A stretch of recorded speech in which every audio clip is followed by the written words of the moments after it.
Hello, everybody. Welcome to Laser Focus. This is the deep dive pop culture podcast from Nerdist. I'm Kyle Anderson. Thank you for listening. Folks, this week is another in our look at this year's kind of great comic book related TV, which has not been the case entirely, but I think comic book superhero stuff on TV this year has really been exemplary, and we have not had, with the exception of Deadpool and Wolverine, which my guest and I both really liked.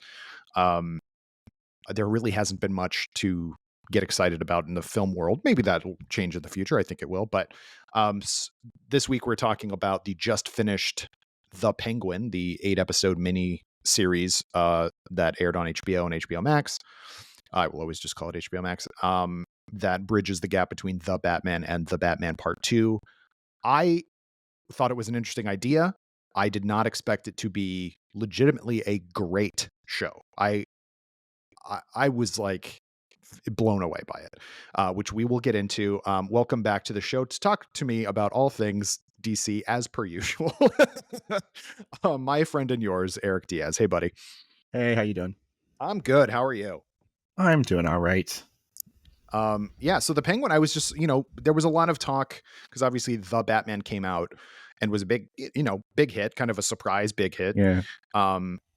And then there was like, great, now we're going to put all this time and energy into Matt Reeves' universe. And then the whole DCU changeover happened. And it very easily could have been like, well, this is just going to get completely knocked away. And I think it's telling, I guess, that because Matt Reeves apparently like gets along really well with Peter Safran and James Gunn and like wants to work with them, that they kind of were like, okay, let's figure out things to do, to the point where Matt Reeves is also making stuff like within the DC Studio stuff. So I think that's pretty rad personally. Yes, and I think it's very DC because in DC Comics, Batman has always kind of had his own almost mini universe. It's kind of that way with X-Men at Marvel. Batman, because he lives in this like gritty, crime-ridden world, he's always had his like own branch. So it makes sense that they would do that for the movies as well. I don't think any other major character supports that at DC. I don't think you could do that with really Superman or Wonder Woman or anyone else, but Batman you can. Also, the first one movie was really successful, so why would you kneecap that and be like, no, we're not going to do that anymore? Like, no, you're going to try to capitalize on that in a smart way. Yeah. I mean, I think DC, Warner Brothers with their DC properties, I should say, has had an incredibly hard time capitalizing on successes. I mean, I think that they had 3 massive, like we forget, like Wonder Woman, Aquaman 1 and Joker 1 made $1 billion, and that they couldn't capitalize on that for the direct follow-up is kind of wild, especially in a genre that's known for their incredible part 2s, like comic book movies, kind of like whether it's Spider-Man 2 or X-Men 2 or Superman Return, or Superman 2, like people have always thought the second one's the better one. And even much later on, like Captain America 2 is like everybody's favorite. Yes, and they have not they've not been able to figure out how to be like, oh, we had this big success, how do we build on that? So like I hope that James Gunn understands, like, just let them cook, like let them they're already successful, let them keep going, and let's not kneecap them. And I think we didn't savvy listeners will realize that we did not do an episode about the Joker Fall You Do, and that is because A, nobody liked that movie, least of all me, and B, because it's just kind of messy, and I think that's part and parcel too, because Joker and The Batman were the 2 movies that they were so successful outside of the DCEU that it was not financially a good idea to just ignore them and like scrap the planned sequels. And we saw that, we see what's happening with the Batman universe. Matt Reeves is continuing it, whether it goes on past the Batman Part 2 I guess we'll wait and see. But the fact that Todd Phillips and company wanted absolutely nothing to do with James Gunn's notes, as that Variety article pointed out. It's just sort of as like, and then, I mean, not to say that is the reason why the movie isn't good, but it's like you do kind of need somebody there to tell you why the audience liked your first movie. I mean, it is kind of wild. Like if you asked us in January of this year, what's going to be the bigger Batman villain project, Joker 2 or the Penguin, we would have said Joker, who's the more popular villain by far. Yeah. and Penguin, no spoiler, blows it out of the water. Yeah. You know, like, it's so good, and Yeah. it's a character that I don't particularly, as a Batman fan, have ever cared about. Like, I feel Me like neither. that's a character that's always, like, Penguin's grandfathered in because he's OG. He's, like, one of the Them. original villains. The Batman 66 show made him iconic. But, like, I don't really know that many people who's like, "Oh, that's my favorite Batman villain." Like, nobody really said that. They might now, but, like, so I wasn't excited. Even though I liked Colin Farrell in the Batman, like, in his small Mhm. part, I'm like, okay, because I like the Penguin in that capacity as, like, the Iceberg Lounge, kind of this guy who has it, like, that's how I prefer him. So Yeah. I liked him in that capacity, but, like, even then I wasn't like, I want to watch a whole show about this guy. I was like, not really. But Yeah. look what they did. I Look know. what they did.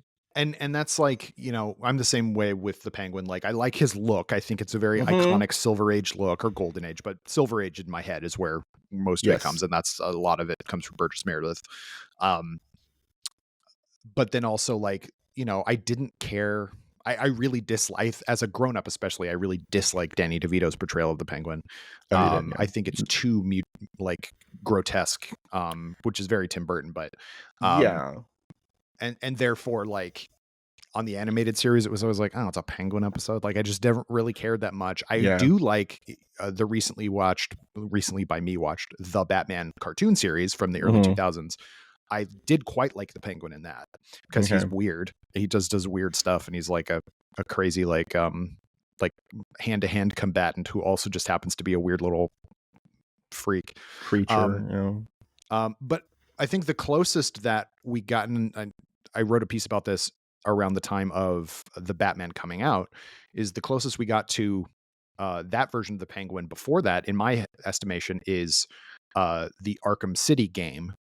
And Arkham Knight, but Arkham City specifically, because he's like a mini boss, or like an early game villain. Like, Right. he runs the Iceberg Lounge. He has, I think he has Mr. Freeze captured, and he basically, like, Batman needs to try to get past the Penguin so that he can free Mr. Freeze in order to, like, move the story along, and and get Mr. Freeze's help to do something else. But That's a good way to use him. yeah, Like, I've I always think felt Batman the Animated Series 2 was like, Batman would need information, he'd have to go to the Iceberg Lounge. Like, he right. was an adjacent villain. Yes, and I think And that I'm like, absolutely okay, works.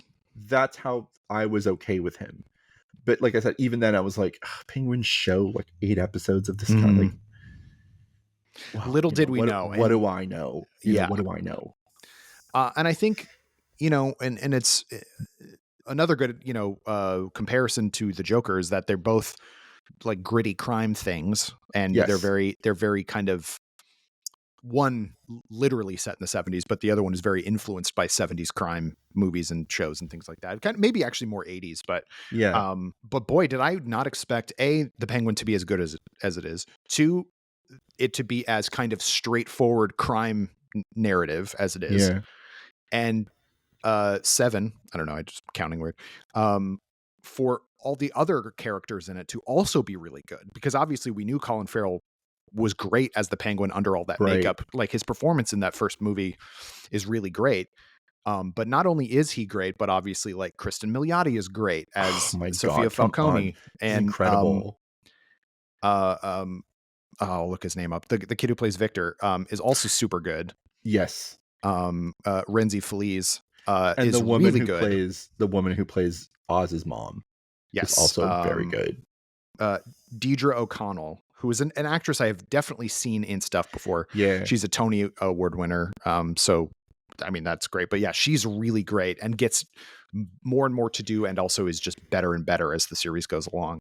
Yeah. And mother effing Clancy Brown as Sal Maroni. I think that's just, Yes. like, really good. He's really great good. Yeah. casting. I mean, he's very I never really buy him as like of Italian descent. Like, I feel like, No. are you in the Irish mob? But he's so good that I don't care.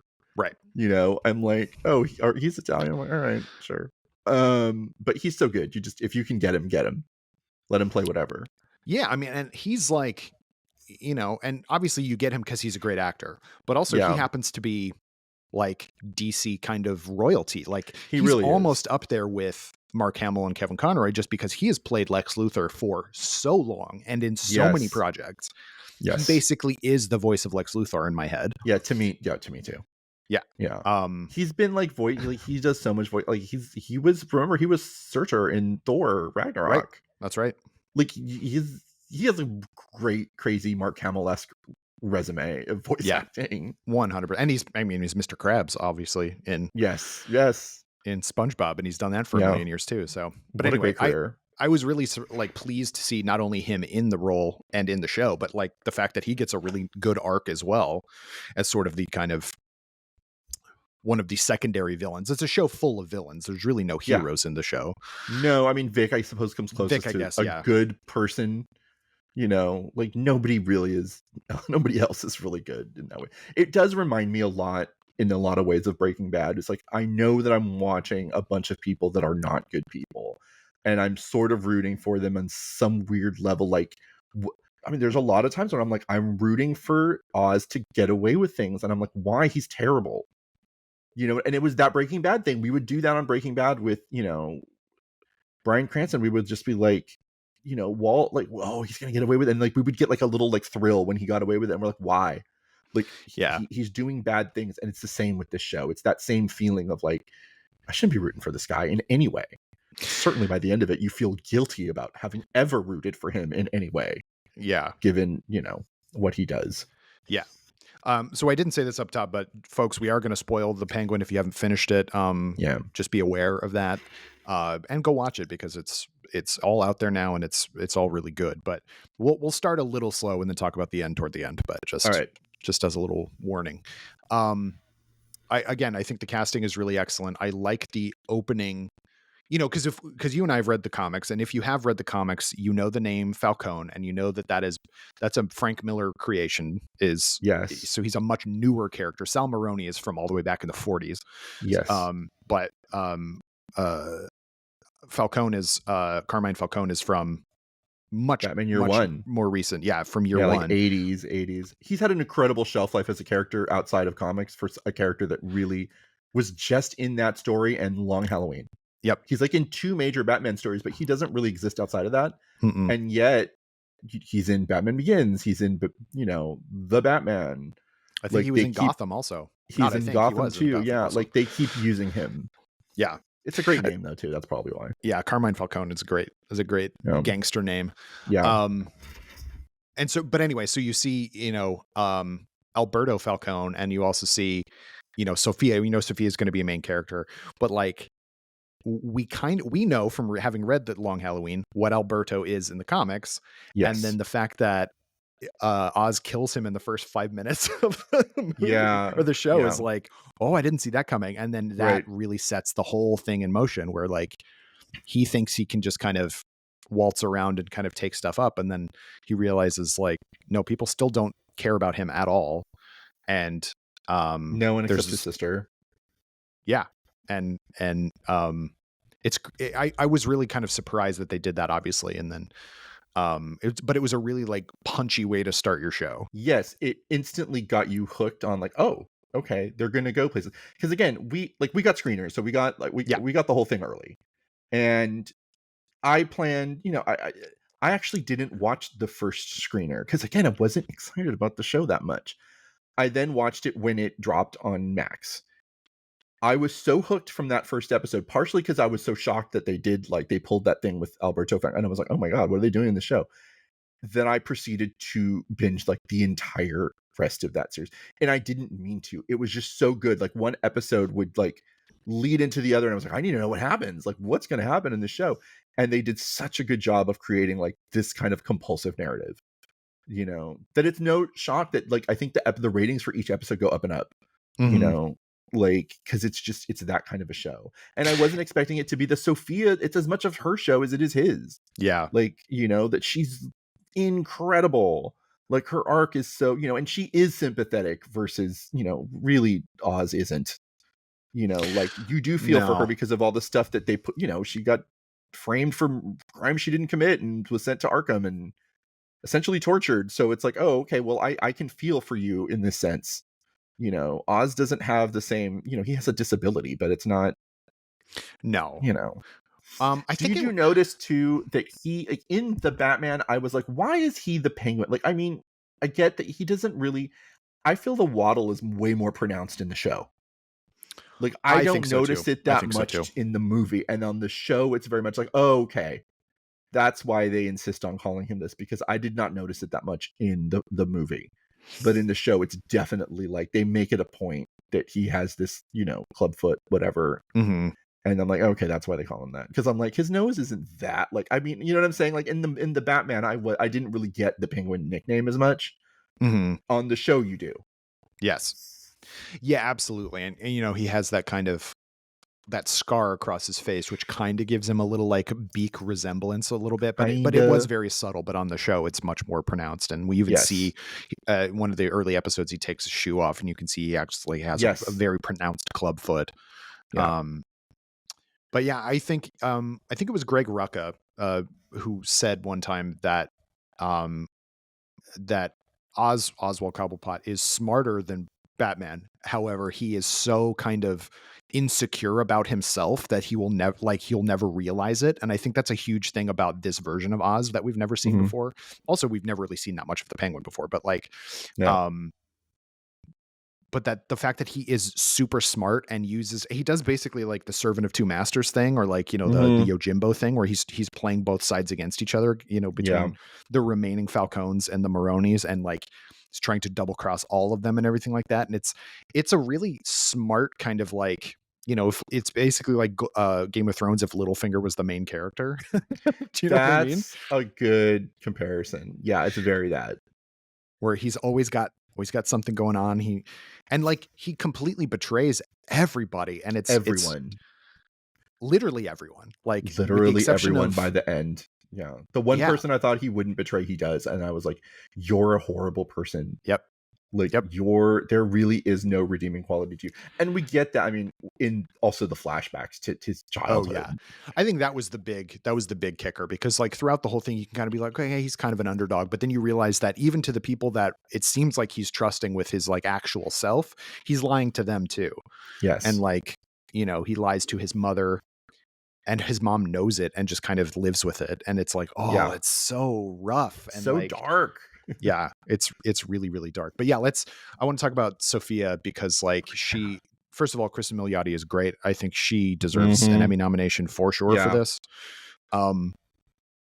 But like, you see how much like she is sympathetic, but also like how much Arkham completely messed her up. Uh-huh. And also just being betrayed by her family, which, I mean, that would do it to anybody, but like, she didn't even say, I'm going to go to the cops with this. Like, she literally just found out her dad did something bad or was doing bad things Right. beyond what she already knew, because he's a mob boss. And then he immediately had her committed to Arkham. Like, oh my Committed to God, it's Arkham. so bad. So bad, but I love that she has a truly classic comic book Batman villain arc, which is Yeah. you're relatively normal. Something happens where you snap. You just start like wearing a smoky eye and looking, and like, you know what I mean? Like, it's so good. She is the more classic Batman comic book villain in this. You know what I mean? Her arc in this is way more. And then the stuff with the house where she just kills all of the Yeah. relatives. I was Her like, entire family, girl, basically. I was like, Yeah. this is a fierce moment. Like, she's just incredible. Like, Yeah. I yeah, again, I hope she gets an Emmy nomination for this. I hope they get over their genre. I feel like this is grounded enough that the Emmys Mhm. might be like, oh, okay, well, acknowledge, because they hate acknowledging genre stuff, but this one might be too hard to ignore. Yeah, I mean, it's the same thing with The Last of Us also. Like, that got a ton of Emmy nominations, and I Yeah. think the Emmys are much more likely to do it than the Oscars, certainly at this Oh, the point. Oscars hate genre stuff. Yeah. You get one a generation. Yeah.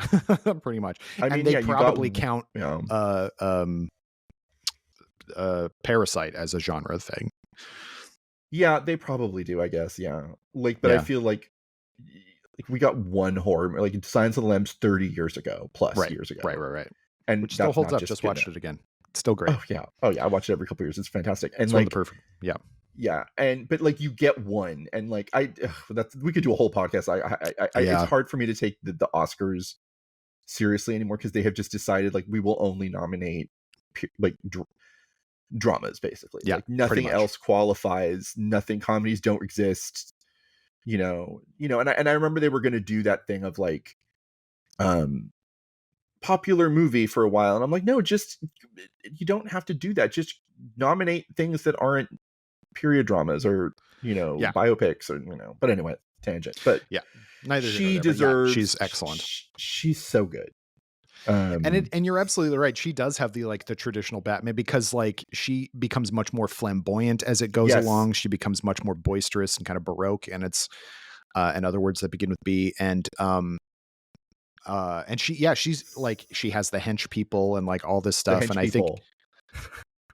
Yeah. and I love the fact that both her and the Penguin like have their little bands of people who they're trying to like, hey, we're on the downside of history kind of thing. We need to stand up and all this stuff. And it's like who's gonna win that little battle between like the old Yeah. way and the new way and stuff like that. And that's one of the best things. But that episode where she finds out that he is playing her for a fool is so rough because the entire Yeah. episode prior to that, or leading up to that moment, she's actually like, okay, I have an ally in this, and like maybe I was wrong Right. about him, and like all this stuff, and nope, she's not wrong about him at all, No, and she's like, not at and all. that really kicks her kind of villain arc into overdrive. And the flashback episode when obviously she finds out all this stuff, and then but her time at Arkham where she just becomes this horrifying like she kind of lives up to the Hangman, like she doesn't hang people, but like she beats Magpie to Right. death and like Right. is completely Poor and Magpie. would have still stayed in Arkham had it not been for that doctor who is absolutely committing malpractice, by the way. He Yeah, should not be involved. Mikey Walsh, Mikey and I were talking about, he was asking me who he thinks the doctor is, and he sort of was like, is it Scarecrow? I'm like, I don't think they're not going to make Scarecrow Jonathan Crane. No. However, there's a lot of Hugo Strange about that doctor. Oh, for There's sure. Yeah. and I wouldn't be surprised. And I'm like, that's a character they might name change because Marvel has a Doctor Strange, so Right. so I'm wondering if that's something they're going to do. I don't think he's Scarecrow, Mm-mm. but that's a thing that they might play with later in some other project. Well, I it's don't hard know. not to see like an Arkham psychiatrist who uses weird hypnotherapy and stuff like that, and dream retrieval therapy or whatever it's called, Yeah. to kind of get it's hard not to see him as like a Scarecrow type figure or a Hugo Strange type figure. And I think it would be really interesting if they just kind of let that happen for but Yeah. I don't know if that's going to fit into the plan. I don't know if any of these characters, with the exception of the Penguin himself, are going to be involved at all. And Well, I just feel like they left Sophia alive for a reason. yeah, Because the arc was really pushing, like by the end of it, I'm like, there's no way she makes it out of this. right. Because everything is about him ascending, and I don't know how he ascends with her still alive. But spoilers, she's still alive at the end of this, and I kind of wonder, they must have some kind of plan with her. Oh, and especially since they teased that Selena Kyle has tried to contact her. So I have a feeling she'll show up. I have a feeling they're going to make a Catwoman Max show, and that she'll factor into that more than the Batman Part 2. I bet you're right. I wouldn't be surprised about that. I mean, honestly, like, I think that was just a really nice moment because, like, you do there for all of her villainous deeds, and she is a mass murderer at this point. Yes, she's a mass murderer at this point. I do. There is something so much more sympathetic about her because she was just sort of born into this family. She didn't try to rise the ranks, and her father is just a monster, or was just a monster, and it sort of messed her up and everything like that. So it was really nice for that moment, even though like Zoe Kravitz is not on screen, but the fact that we get to see this letter that Selena Kyle wrote her is like very, very nice. They're her half sister, she calls her, and it's just like, that's true. That's actually true. That's her half sister. Yeah. So I thought that was a really great ending. And I was with you. Like, I thought he was going to kill her for sure at the end of the last episode. She kind of was like, I'm done. You're going to shoot me in the head. Like, right. And then he doesn't, and just calls the authorities. I thought that was really cool. I also really liked the fact that he kept going to the councilman, and sort of like manipulates him too, which I thought was like, oh, hell yeah. Like, yeah, he's playing all sides. I love really that about him.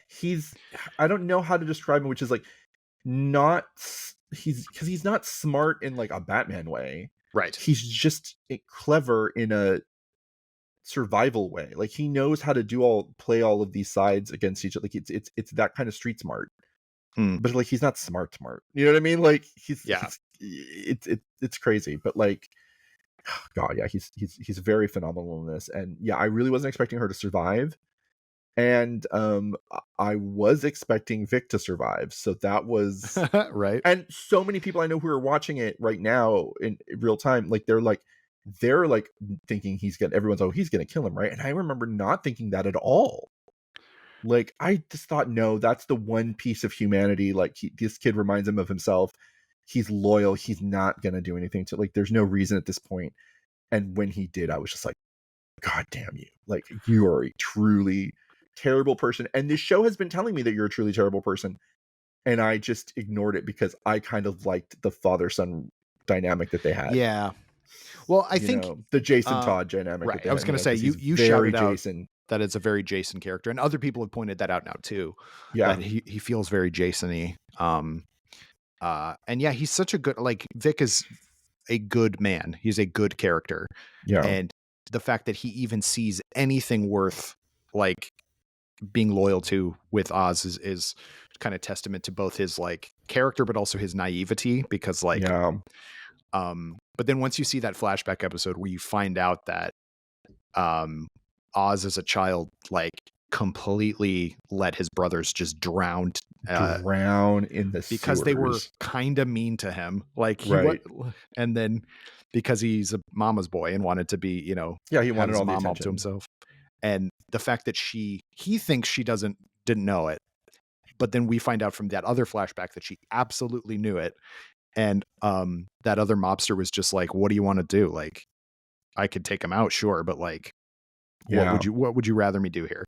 Um, and yeah, so, like, there's a great, like, kind of, I won't say Lady Macbeth thing, but there's a great sort of, like, um, she is secretly kind of, she would be, I guess, more so pushing Oz toward various things, and, like, has this kind of weird pride in him, even though she thinks he's a horrible monster. But because she has dementia, it's starting to kind of fade, and, like, there's a Yes. weird kind of balance, like, power balance thing. And by the end, it's very telling to me that, like, he refused to let his mother die. She's basically on life support. But he will, choke Vic to death because I trust you too much, and that's a weakness. And, like, oh, it's so That's so rough. That was horrible. the worst. I mean, it's It a wa great moment in the show, but, it's a like, it's great moment in the show.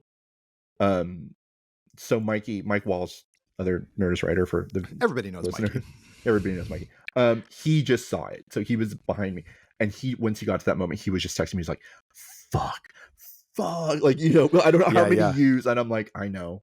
I didn't. He didn't have to tell me what just happened. I'm like, it's so bad. It's yeah. so awful, and it's makes you question. I mean, like a good drama, like, it's like it makes you question everything that you've been thinking, because, like, we have been partially rooting for Oz to a certain extent to get away with certain things. As the viewer, he's the main character, he's the title character, and then you're like, oh my god, why? Like, this person Well, is, there's an you know, aspect of him in the Batman. Like, he's funny, no, first of all. he's funny. He's not a monster, like a literal, like horrifying murder monster like the Riddler.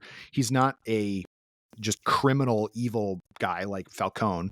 He seems to have something akin to, like, an actual ethos. Like, he's like, Yeah, you were talking to the cops, you rat, like, all this stuff. And yeah, there is a level of, like, the noble criminal thing that is kind of deeply baked into American society, which is why we like to root for the criminal if they're kind agreed. of Robin Hoodish, you know what I mean? Like, kind of, Right. they're doing it for the right reasons, or they're kind of, charismatic enough.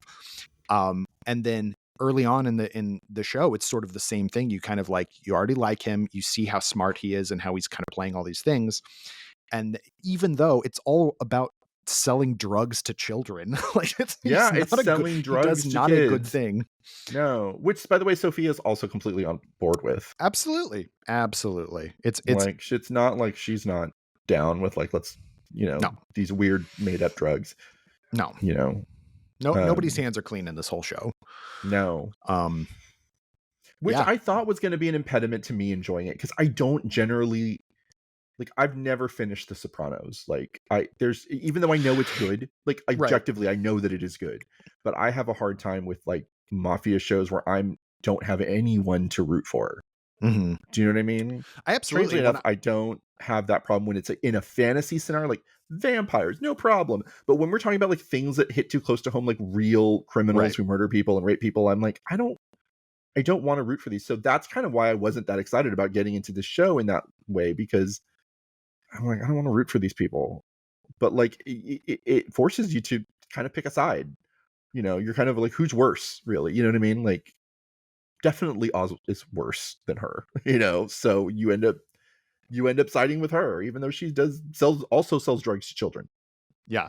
You know, And yeah, I was completely okay with this brand new thing that'll revolutionize drugs, and drops is just like that's a thing of the past and like all this yeah, stuff. And it's really interesting how you kind of as a viewer of and obviously like in real life, all of these people can be in jail forever. Like right, but in a show like this, you kind of go like, and also we like I kind of like the penguin in this. Like I just like the idea, and also kind of the same way that Cillian Murphy's Scarecrow was just in all of the Nolan movies. It's like I uh-huh. like the idea that there's just a rogues gallery just out there, and Yes, I loved that about the Batman, that it was like, yeah, it's not about one villain. It's just like right. there's a bunch of characters, a bunch of evil characters, villainous characters that are just populating this universe, and they're already there. And I remember thinking, like, is this movie going to be too stuffed? Because I remember hearing about it, and it's like it has Riddler, it has Penguin, it has Catwoman. I'm like, it's the Batman 66 movie all over again. You know, like, I Yeah, mean, literally, because Joker's in it too, so it really is all the villains from that Batman 66 movie. And but yet it worked because they realized it's like, they don't all have to like hog the screen. Like they can right. just all be aspects of this world that he's, that the Batman lives in. Although we have to talk about like the lack of Batman in this show, Yeah. whether it worked. I think it worked. I do Mhm. think it's weird that he's never mentioned. Yes, agreed. Like Because I the didn't need him in the show. no, and I didn't expect him to show up at any No, point. no. Um, but yeah, I agree. I feel like the fact, obviously they have to talk about the Riddler just because like he destroyed half the city and everything like that. But we actually see, obviously from Vic's point of view and even Oz's point of view, like that Mhm. night when, the The dams all dams break and broke. everything, like, and so you go like, okay, this completely effed this entire part of this city, and now you kind of have to deal with stuff. uh, I feel as though somebody would have been like, aren't we worried that the bat's going to show up? Never once, never once. Yeah, Not that that he was a little would, but weird to just me. mentioning it would have been something. Like someone should have been scared about the possibility, Yeah. especially since he became this public figure at the end of the Batman. Everyone knows who he is now. He's not an urban myth. Like at the beginning of the Batman, he's kind of an urban myth, sort of. Hmm. Or not an urban myth, but like not everybody knows he exists. Everyone knows he exists by the end of that movie. Hmm. So I did think it was a little weird that he's just not mentioned, but And all they really needed to say was to explain why he's not around is just be like, aren't we worried about the bat showing up? And then somebody else responding, he's got his hands full uptown. Literally, that's all they yeah, needed to say. And then we go, ooh, what's going yeah, on uptown? And then that, because we already kind right. of And then know that's it's going to be yeah, about bigger corruption in the Batman 2. yeah. That's what we're kind of putting together. Well, what's nice about this show too is that like we now have a fully formed Penguin by the end of it, so we don't really have to explain, you know, how he Yeah. got from the end of the Batman to wherever he's going to be in the sequel. Like Hmm. this show did the explaining. You know, it's everything you need to know about how, Yeah. the end of the Batman hints like, oh, like there's something about like I'm going to use this opportunity to rise, and it's like, okay, well, now we know how he did. Um, through a lot of violence. Through a lot of violence. That scene in the subway tunnels, I don't remember what episode it is because I watched them all together, but like I think it Right. was a 6 or 7 where like somehow he survives all of the gunfire and bombs and everything that happens under the underground. I believe that's 7 In because that's the one where Carmine Sal so Maroni dies, right? yes, so Because that's good. 7. Like that set piece is incredible. Like it's so well done. Yeah. Like I really hope that like if this is the mark of quality of what this universe is going to be, like that's incredible. Yeah. Like I don't know who else would get a show besides Selena. Like I know they're talking about doing other the Batman universe, shows. I And hate I the hope name they of this do, universe, by the honestly. way. I I really hate that. like this version of Gotham a lot. Yeah, what is it, the Batman epic crime saga. I'm like, I don't just like call the it the name Bat. of it, but yeah. The name sucks. I'm like, change the name. But like the universe is cool. Yeah. And again, I didn't think I was going to be into it because I prefer my Batman to have fantastical elements. Right. Like some. Do you know what I mean? Like, and I feel like we've been, since Batman Begins, in this hyper gritty, realistic Batman world that I'm kind of tired of it, but yet Yeah. I can't deny the quality of this. Well, they're very concerned about things being quote unquote grounded. They've used grounded a lot, and that's why for some reason they decided that his name shouldn't be Oswald Cobblepot anymore. Yeah. That seems ridiculous. Didn't need to be that. I mean, you No. don't. I mean, call him whatever you want, but like, it doesn't. Using that as like the name Cobb is more grounded than Cobblepot. It's like that's also a name. My headcanon is that they were the Cobblepots and they're like one of those Ellis Island people who changed I their think name. that's reasonable enough Yeah. for me. Yeah. But I don't know if certainly not on the podcast. I'm not sure, but like you and I have maybe talked about this before. But like to me, the Batman, because my wife was in the same boat. It's just like why are all these Batman movies so dark and gritty now? And I was sort of like, well, to me, the Batman gets at like kind of more of what I like about the Batman universe. To me, it feels more in line with something like The Long Halloween. As good as the Nolan Yeah. movies are, and everybody loves The Dark Knight, I think The Dark Knight is a good crime movie. I don't particularly think it's a good Batman movie. Fair. But I do think The Batman is a good Batman movie because it's about Batman. Yeah. It's Yeah. not Yeah. just Yeah. about Yeah. crime. Um, Right. and so it's sort of, and you kind of get the sense that this version of Gotham is although the TV show, it's much harder because you don't have the budget to make it like more kind of I mean, yeah. big and huge I and mean, it fantastical. looks But pretty good though. I mean, for yeah, TV show, oh for sure. But clearly they shot it did in spend. Canada. You know Yeah. what I mean? Like They shot I'm it in not Canada. at no point did I think it wasn't shot somewhere that it wasn't. But yeah. So. But I do think that like I would like a little bit more fantastical elements going forward. But to me, like the Batman stuff, the Riddler stuff, that's enough for me. It's not just this man has a Sure. scarred face or wears makeup or something like that. There's a little bit, there's enough for me, I think there. But I do think at some Sure. point, and maybe the James Gunn of it all is going to be the place, but it's like Yes. I want to that's see what's going to happen. I want to see Man Bat. I want to see Mr. Freeze, like a proper Mr. Freeze. I want to see Solomon Grundy and Killer Croc. Like I want to see all these characters the way they ought to be in Batman I mean, lore. I think DCU. I think in Brave and the Bold, like the Batman that exists in that, we already know that universe is going to be big and wacky. Correct. Just from who's in Superman. We have Metamorpho in Superman. So and Crypto this is going to be a bigger, for God's sake. And Crypto the Superdog. We're having Crypto the Superdog. So this is going to be a very comic booky universe. So it's Batman is going to be. And he will have had multiple Robins already. We know that Damian and is coming and that he will not be the first Robin, that there will have been at least Nightwing. So yeah, like I'm expecting them to go crazy there and give us the Man Bats, the Mr. Freezes, a comics accurate race, which I'm sure will be in. They'll have to do that because Damian, right?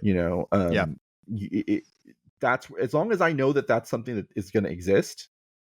And by the way, we get our first DCU glimpse of their Batman in Creature Commandos. Maybe that's a spoiler, but spoiler. Yeah, I don't. This will not be out by then. So, but also, what are you talking about? There's a scene where there's what's her name, Cersei gives like a vision of like the future, and there's like a graveyard of superheroes, and there's the James Gunn Superman, and right next to him is a Batman and a Wonder Woman. I'm like, oh, that's our first. Wow. The trilogy first on screen and cartoon dead. Our first on screen is a cartoon. I mean, it doesn't look it's very not detailed, but I'm like, okay, well, in case you were wondering, Batman's gonna look like Batman in the TCU. They're not gonna go nuts. It's not a big spoiler. It's not. He doesn't have a part, but like, I'm very curious to what they do with that Batman. And I do hope they go comic booky with him. But as long as they're doing that, as long as we have two versions, that's I don't think it's going to be confusing for audiences.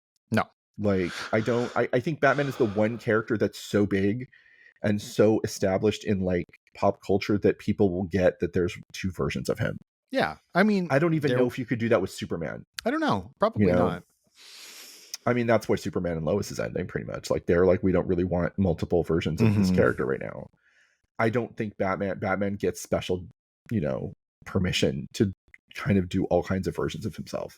Yeah, I mean, and And that's really the thing about Batman is that, like, as much as you can argue that other characters are similar in versatility, there really is no character in modern fiction, maybe Sherlock Holmes, like Batman, that you can do so much with, and have so many different takes and everything like that. Like right now, we were just talking before we started recording, but the Absolute Universe, which is the new yeah, DC imprint, has a completely different take on Batman, and it still feels like Batman. Like yep, that's really the main thing. It's like you can do so much with the little stuff and switch it up. Earlier this year, go back and listen to our discussion of the Caped Crusader show. Like yeah, it's that is a completely different take on Batman also.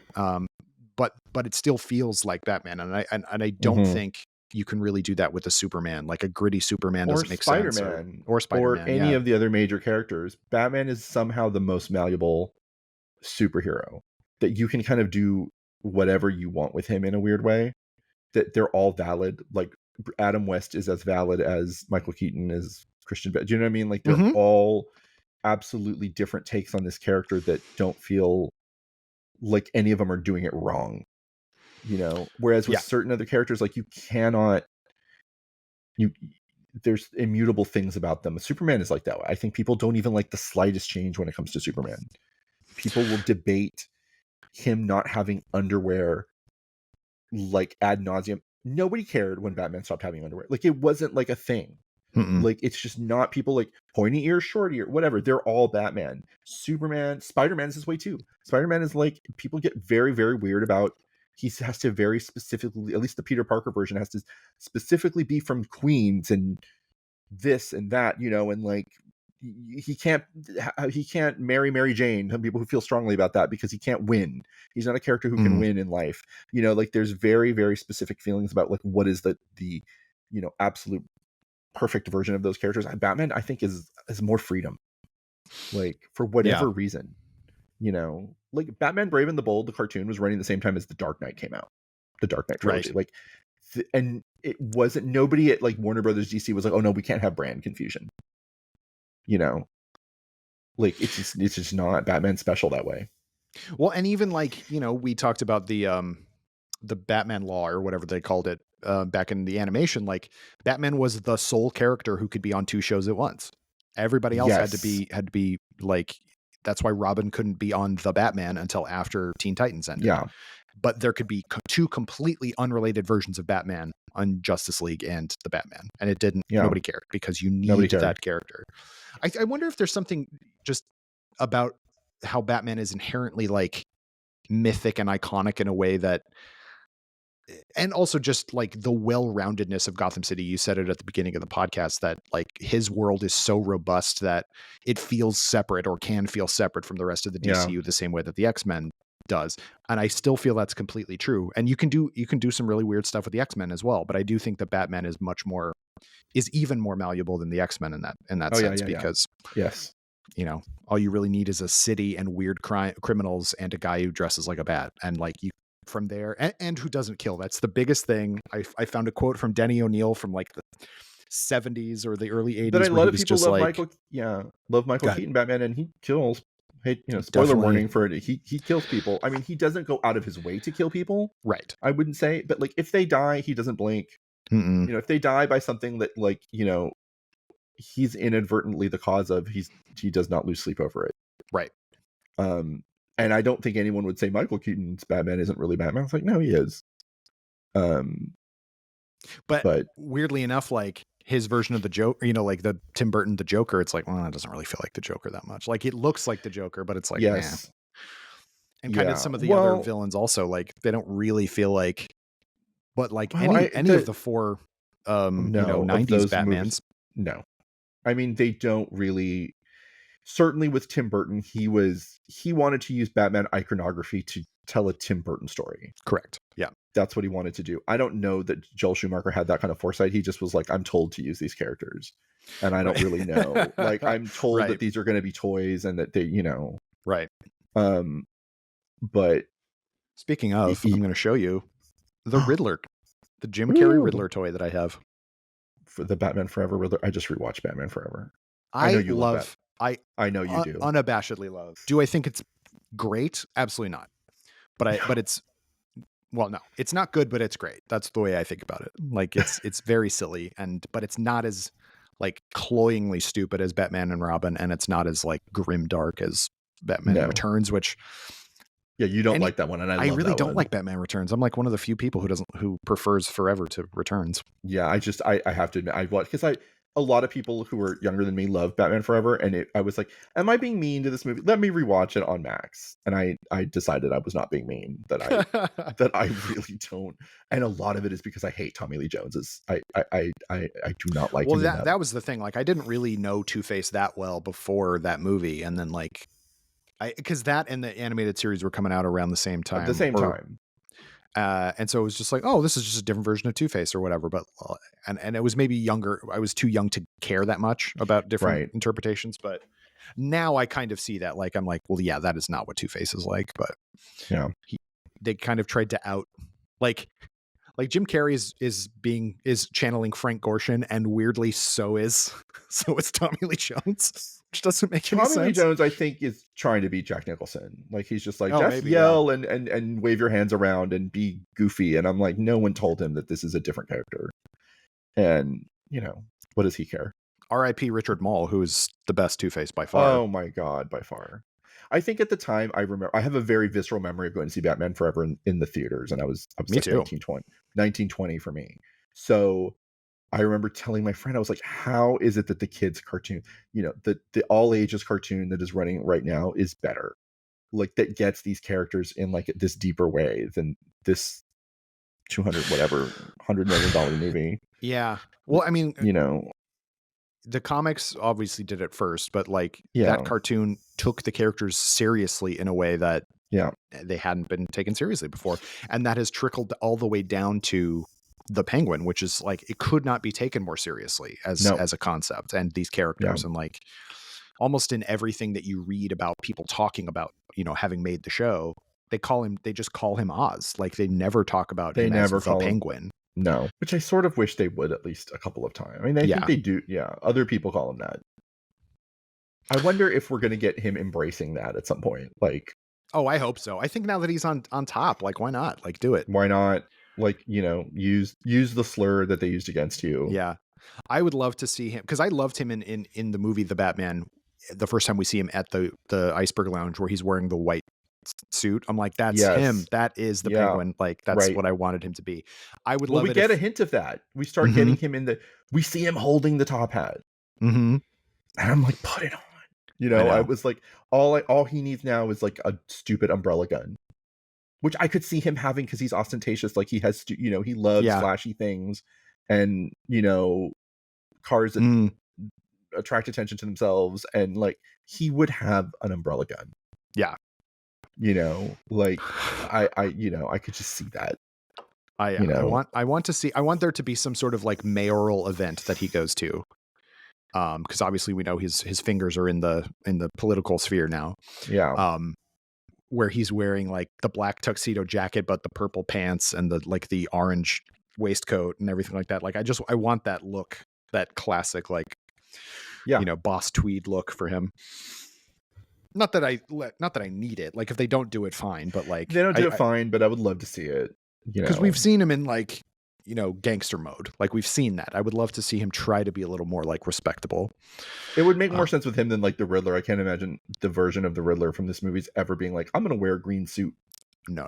I mean, the fact that he wore camo green was enough. Yeah. Like I can't see that happening, even though I love that version of the Riddler. But yeah. Yeah. Oh, Yeah. I'm curious. I think a lot of the plot lines of this show, because they're not going to do another season, because Colin Farrell's like, I'm not doing 8 hours of this makeup ever again. No, it's so much. It's a lot, and because the makeup is so kind of intricate, it takes a really long time to put on. So like, and it looks good throughout. It's at no point does it feel like, oh, they kind of cheaped on this one. Like I would never know if we didn't know that this was Colin Farrell. I said this for the movie too, but like, there's nothing. He's doing another voice. He's doing another, like, again, Emmy nomination deserved. Yeah. Like, I would never know, you know? And usually I'm sort of against, like, let's make really handsome people into ugly people for a movie. I'm like, just hire ugly people, but nobody is as ugly as the Penguin. Like, nobody looks like that. No, no, no. So it's fine, you know, like it's such a good performance. But like, I think he'll come back, obviously, for like the Batman sequels, which he'll have a smaller role. But like, I don't think we're going to get a season 2 of this. I think all the plot lines with Sophia are going to get followed up in something else. Yeah, I feel like that's probably true. And also, like, you know, we've done the Penguin. I feel like at this point Yeah. we have more of this version of the Penguin than any other character in the entire universe at this point, just because of the nature of the show. Um, I want, you know, let's focus on the Batman again for the Batman Part 2, but like, who's the other villain that's going to show up? Like, not that I need like a Court of Owls like spin-off series or anything like that, but I'd be really interested No. to. We sort of are expecting the Court of Owls to be the main focus of Yes. the Batman Part 2, but I would love to see another couple like side villains or something like that. Maybe Well, not who in the I'm trying criminal to think of organization. who they would be, because I think it's like process of elimination on major Batman notes, like Man Bat 2 sci-fi, Mr. Freeze 2 sci-fi, Yeah. um Clayface. Race, Yeah. Clayface, no. So who do you have? Like, I'm trying to think of like major. You got Hush. Hush does Hush. work, whether you like him or not. Hush completely works in this world. Mhm. You can almost meld Hush and Clayface, because Clayface's whole thing initially was that or False Face or whatever you want to call him, like Yeah. somebody who can wear masks, like really intricate masks, and look like other people, basically like Darkman stuff. Yeah. So that would be interesting. I also think Black Mask, Roman Sionis, could show up, Yes. because he's just an insane criminal guy who kills people. I like what they did with him in Absolute Batman. Like, Me too. there's a very creepy reinvent. Like, he has this gang called the Party Animals Mm-hmm. who wear these like very creepy masks, and I'm like, because that's sometimes all you need for a Batman villain. Are they creepy? Like, do they have some kind of creepy element to them that, you know? Ivy doesn't work really in this. I mean, you actually could do a version of Ivy. If you do an Ivy that's just like a poisoner, who's someone who's like, you could do that. But I think most people want to see an Ivy that's more over the top and sci-fi. I think so. And we, as easy as it would be, because I do think it's the easiest one to do in a gritty, realistic version. I don't want to see Two-Face again, as much as I like Two-Face. Like, I mean, again, yes, but not for a long time. Yeah, like at some point in my life, I'm fine with it, you know, but I don't, you know, I don't need it anytime soon. No, especially not after the Joker 2 completely wasted. I mean, he was just a name. It didn't need to be him. Yeah, like, I don't think he cares, you know. Also, that movie was, oh man, that movie sucks. Yeah, that movie. Deadshot is one. Deadshot would be fun. Somebody that they hired to kill him. Yeah. Yeah. Hush. Yeah, I'm literally looking at like Batman villains, trying to think if there's anybody I forgot. And like, again, if you're keeping it grounded, Mr. Zage or Zaj, I always forgot how you pronounce his name. Zaz. But he's just a serial killer. Yeah. Like, it just becomes he's a serial killer, and you know, I don't know how Batman-y that is. That there's a reason he's not in the top tier. You ain't gonna do Mad Hatter. No. Hugo Strange, you will, if they, and I would not be shocked if that character of that Doctor at Arkham becomes a version of Hugo Strange. I would be okay with that. I think that's a cool idea. You know, someone who learns that Batman is really Batman, you know. So yeah, those are all kind of the, you know, we talked about Scarecrow and Scarecrow would work too. I mean, even though he's at that razor's edge, I mean, he does put on a, you know, a Scarecrow mask, but I'm like, that they did it in the Nolan movies, which are also gritty and grounded. Yeah. So if they could make it work there, I don't see why they could make it work here. I don't know, Calendar Man. Calendar Man. Clock King. Like, there's no way they're gonna do these. No. James Gunn will use them. James Gunn will find a way to use Clock King. Like, he'll have like an opening sequence to a Batman movie where it's just him fighting lame villains, Kite Man and whatever, and he'll just, you know, like Killer Moth. We almost got Firefly in Batgirl, but yeah, that's true. Oh, I think Firefly, Fraser. You know, it doesn't need to be Firefly, but somebody with like a flamethrower and like maybe a weird set of goggles or something like that. I think that would. Yeah. That's doable. Bane, you're not going to do. Again, no. I think staying away from the fact that, Catwoman was in the Batman, but used in a completely different way, I think works really well. But like, I was very happy with the fact that the Batman used, for the most part, Riddler and Penguin, who were not in any of the Nolan movies. Yes. Um, because like, there's too much comparison to be drawn with another like gritty crime story. Yeah. Um, and so yeah, I think there's kind of only a few, and I do like the fact that they're going to do the Court of Owls. I would just like to see somebody else that is like a side villain, like a Deadshot. I think Deadshot's a good call. Black Yeah, Mask somebody who's an or assassin, somebody like somebody who that. take yeah. Yeah, somebody who they've hired to try to kill the I mean, he Batman. wants to do a trilogy, and I have a feeling all the characters from the first all the villains are going to be throughout this entire trilogy. Mm-hmm. It's like we'll see all of them in some capacity. Even Riddler, I think there'll be something where he's, even if it's just him visiting Riddler in jail, or Yeah, doing a Hannibal Lecter thing where it's like I think I it would need be to really talk to rad this if, guy. like, You know, not on screen, but like maybe Barry Keoghan's Joker like escapes, and the third movie is all Joker based. I think that would be cool. yeah, I think because of Joker too, they're going to stay away from Joker for he I am gets kind to of tired of the rest. Joker just in general. I understand I he's am really kind of important, but tired. I'm tired of it. Like I'm kind of tired of the Joker, and yet at the same time I recognize how important he is to Batman, and Yeah, it's almost something that you kind of do you want to do a Venom thing where you do a whole trilogy and he never meets Spider-Man or fights Spider-Man, I can't believe they did that. I didn't even see the third one. No, I neither did just I. I'm like, I don't care. Go read Mikey's review if you want to see what somebody at Nerdist thought of it. He liked it. Good for He him. likes the Venom movie. Like that's He he likes them. usually has better, like he's much harsher on things than me generally. Mm-hmm. I'm kind of, I like things. I go easy on a lot of things. But he likes the Venom movies, and I'm like, I just can't. No, I sort of I've only seen the first one. I appreciate the commitment that Tom Hardy's doing to Sure, this. Like I sure. do appreciate like that he's kind of done this thing, but like I find the movies kind of impossible to sit through. Yeah. So like after this third one, I'm like, all right, I gave the second one a chance to see if it would be better, and I'm like, But yeah, they did a whole trilogy where like there's no Venom in Spider-Man, and like that's like it would be weird to me if we do a Batman trilogy and like he never lands a punch on the Joker, Right. like throughout this entire thing. I mean, it would be ballsy, but sure, like I would be surprised. I do like your idea of the Hannibal Lecter thing with the Riddler, and yeah, like I think we'll that would see be him. fun. Yeah, I think they'll all have some kind of part to play, whether it's a major part or maybe Riddler knows something about Hush or Court of Owls or whatever the villain is. Like he may know something more because he's someone who has studied the history of everything in Gotham. Mm-hmm. Like he might know something. But yeah, I think the Sophia stuff's going to continue I'm almost sure there's going to be a Catwoman show. It's hard for me. I know they've said there's another show coming based in this universe. I'm like, I don't know who else besides Gordon, I guess. But they already said the GCPD thing wasn't going to happen. Right. So like then do Catwoman. And there was like, going to be an Arkham show, and that didn't happen either. Right. And I'm just like, Catwoman is the most, because she's an anti-hero at this point. And also we know she went to Bloodhaven, so like she's in a completely different place. Yes, and we don't have to explain why Batman's not there. Right. Yeah.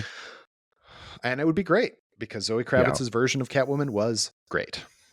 Oh, big I loved her. fan. I was a big fan of that as well. It's very interesting to see her over the years become more and more comic book accurate. Yeah. I mean, my favorite version is Michelle Pfeiffer, but just because it's fun. Sure. But Anne Hathaway was pretty comics accurate. But then Zoe Kravitz took it to another level of comics accuracy because the comics, the Frank Miller version, because Catwoman didn't have like an origin really. I mean, before that, no, like no one knew why this glamorous woman was stealing things. Like she was just a kleptomaniac, and they gave her the origin of like being a sex worker and working the streets and all of that. Dark Knight Rises hints at it. They kind of play around with it, but they don't really come out and say it. The Batman kind of just makes it official. Like she had this life before, and I appreciated that, and that there's a lot that they can play with her character. I would like her to have a proper mask this time, but I think that'll happen. Well, yeah, instead of just a ripped up balaclava. Yeah. Yes. So hopefully that's where we see Sophia again, because like that's who I want to see more than anyone at this point. Oh, for sure. Yeah. She was the real revelation of the show. Like we obviously knew that Colin Farrell was good as this character and also just in general. And Sophia or Kristen Milioti has been good in other stuff, but Yeah. like, you know, if you listen to interviews with her, she's wanted to play a Batman villain for her whole life, and she really gave it her all and She did a great loves job. Batman stuff, which is really rare if you know anyone. Anytime these people in comic book stuff, they don't ever know before they're cast. Yeah. Like they're almost never nerds themselves. Yeah. You True. know, Channing Tatum is with Gambit, and there's a few other instances where they're like, I want to play this character, I love this character, but very rarely. So and that's probably why she's so good. She's bringing it. She's like, I'm good to play a Batman villain. I'm going to take this to that level. Yeah. You know, yeah. I'm going to wear this canary yellow dress and put on, like, you know what I mean? Like go there. Oh, she's so good. Yeah. She's great. And the show's great. The show is great. And I think it's really interesting. Like, it's running along parallel with Agatha all along. Two very, very different great shows. But yet they have their similarities because it's really all about like the leads are not good people. Right. You know, and they don't really, I mean, Agatha hasn't ended as of recording this, but like they don't really change that much, you know, by the end of it, you know, and and they both have like these like teen sidekicks or people that they take in that like are maybe bringing out the best of them, but like, you know, certainly in the case of the Penguin, not really. Yeah. You know, like not really. So it's been very fascinating that these very side characters have been like the best comic book stuff we've had this year. Yeah. Certainly not the marquee characters, certainly not the Jokers and the Venoms and the, you know, whoever. I'm trying to think whoever else came out this year. Yeah. But I feel like for me, Penguin, well, this is not in order, but the Penguin, Agatha, X-Men 97, and Batman Kid Crusader, like just are so good that it makes it's been good. It's been a good TV year for comic book dorks. Good TV year for, and The Boys for me. I love The Boys. Sure. I don't watch you don't watch The Boys. No. But it's just been really excellent on the TV front. And it's made me wonder, I'm like, is this just better served on TV at this point? Like, are we just, or there's less better? Kind of, I mean, it's possible, but there's also less like scrutiny, maybe, maybe not with Marvel, although it's tough to say, but like they kind of figure, well, we can go a little weirder with TV stuff. Because in general, I think the MCU TV more or less is hitting it pretty solidly. Whereas the movies, especially recently, have been very hit and miss. Mostly miss recently. So mostly miss. I think Marvel was really smart to have one movie this year. And Deadpool and Wolverine was really good, but was really good, and they can just sit there at the end of the day and be like, "Hey, we had one movie and it was really good, and you all loved it." Yep. Instead of like, you know, instead of we put out a bunch of stuff and it was all over the place. Yeah. But you know, we'll see. But yeah, I unexpectedly loved the Penguin. Me too. I did not see that coming. Yeah. Another thing I should say: both Penguin and Agatha both have women showrunners. Well. Yeah, the two best comic book things of the year. You know, and I think probably Agatha, because it's an almost all women cast, like people would have expected that. But like, I'm sure there are a lot of like Sopranos types guys who are loving the Penguin who, you know, probably stream about things being woke on YouTube. I haven't really seen anything too much recently, mostly because I kind of block it out. But I remember when Agatha like first premiered, there was a lot of people talking about like, you know, woke feminist Marvel stuff. And it's like, would you have said that at all if that had, you know, had been the exact same show, but about, you know, Vision or something like that? This is making sense. But yeah, I think that your point is really apt. As people will kind of go, well, it's a Penguin. It's a gritty crime show. It's like, well, no, showrunner's a woman. Yes, the showrunner's a woman. So, you know, I don't know. That seemed to miss them. I didn't see a lot of outrage from them like they did with like the Acolyte or whatever. So, well. Yeah. But yeah, so thank you all for listening to us. If you haven't finished watching The Penguin, or if you want to watch it again, I'm probably going to watch it again at some point. I really if thought it was great. Finished watching The Penguin, sorry, we just spoiled everything. Here's a list of everyone who dies in The Penguin. Yeah. Eric, how can people get a hold of you online and read your stuff should they choose to do so? They can read my stuff at nerdist.com, and they can find me at Geekboy Eric on Twitter and Instagram. You can follow me on Instagram, functional_nerd. You can follow me on Letterboxd, Kyle_Anderson. Thank you all for joining me. Eric, thank you again for being on the show. I'm Kyle Anderson. Join me again next week when my guest will be a different person. Bye-bye.